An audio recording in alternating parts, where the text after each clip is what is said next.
Hey guys, Mr. Everything here, back with another movie review video. And in today's video, we're going to be reviewing Kingsman: The Golden Circle. Alright, so just to explain the whole story, it's basically this organization called the Golden Circle, and they're trying to take down the Kingsman. And that's pretty much it. That's basically where I'm going to stop. Not that there's anything like super spoilers, but, I do really want you guys to go see this for yourselves.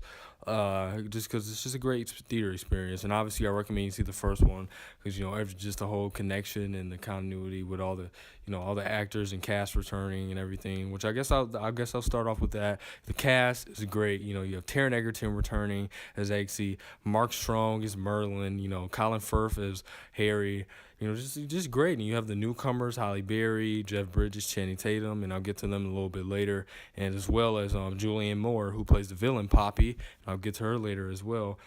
But I guess just starting off with the positives, the action scenes are shot so well. I mean, you have that whole Matthew Vaughn style, and, he had it in the first one. I don't even know how to describe it. The whole close-up, pan, zoom, tilt, fast motion, slow-mo. I don't even know how to describe it. But, you saw it in the first one, especially the church scene in the first movie, and that's back in this movie.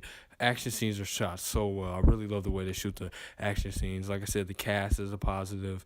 I would say the story is a positive. It's not the greatest story ever, but it makes sense, especially for this sequel. It's just, a nice, simple storyline. Like I said, the Golden Circle, trying to take down the Kingsman, and the Statesmen, which are the American version of the Kingsman, they're working together with the Kingsman. That's as simple as it gets. It's not super complicated, super depth, but it's not terrible either. It makes sense for the story. But, I guess that would be it for the positive. Not that there's not any more positive. The movie, like I said, is a super fun movie. I do recommend you see it in the theaters. Obviously, I recommend you see the first one. And, I guess just jumping in. Well, no, I'll talk about the whole Colin Farrell thing. So Colin Farrell was back. You see him in the trailers and the marketing. They did not hide to spoil any of this. He's back. And, basically in the first one, which is why I recommend you guys see the first one. So spoiler. But he dies but in the first one, basically. Samuel Jackson's character shoots him, like, right in the face. Everybody thought he was dead. But they find a way to bring him back in this movie. And the way they bring him back, obviously I'm not going to spoil it. But, it makes sense, especially for Kingsman. Such a fun, suave, fancy franchise. Of course, they're going to find a nice, fancy way to bring him back. And, I didn't hate the way they brought him back, but I didn't love it either. It wasn't terrible, But, I'm just glad they brought him back because you got to bring him back. He's a fan favorite. Everybody loves Colin Firth as Harry. He's great just the way, he was kind of like a mentor for, Eggsy, Taron Egerton's character. So, yeah, but I guess jumping into the negative. So I said earlier, Channing Tatum, Halle Berry, Jeff Bridges, their characters, they're not in the movie that much. And I heard this in a lot of reviews before seeing this movie, and man, they were right. They're not in the movie. I don't know if you want to call it supporting characters, but they're not cameos either. They're like right in the middle of their, Channing Tatum's, he's in it for like maybe 10 minutes. Same thing with Jeff Bridges. Halle Berry's in it a little more. She's probably in it about 15 minutes, something like that. But it seems like they just got these big actors just to put them on the marketing. Because you saw in the marketing, every trailer, Channing Tatum, Halle Berry, Jeff Bridges, Taron Egerton, Mark Strong. It makes sense for like Taron Egerton and stuff. But Halle Berry, really, what do you mean she's in this movie? She's in this movie, yeah. But not in that much. Same thing with Channing Tatum. It just seemed like, oh, we got these big names. We got to put them on the thing.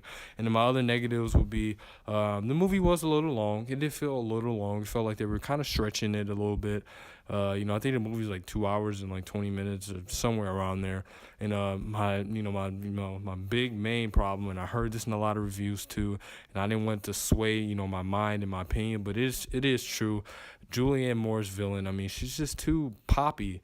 No pun intended, but just too much. She's just kind of too fun, and just, you just don't get much depth in her character. It just seems like she's just there just to, you got to have a villain. And, she has this whole ville called the Poppy Town or Poppyville. I forgot exactly what they call it.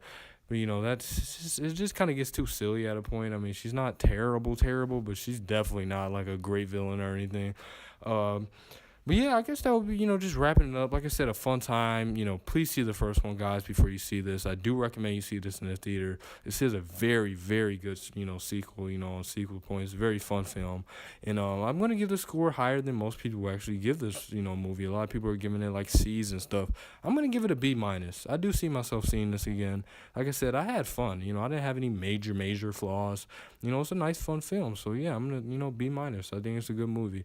But yeah, guys, please please be sure to check out all my other videos, my other movie reviews, American Assassin, It, etc., and yeah, all my other videos. And have a great rest of your day. Bye, guys.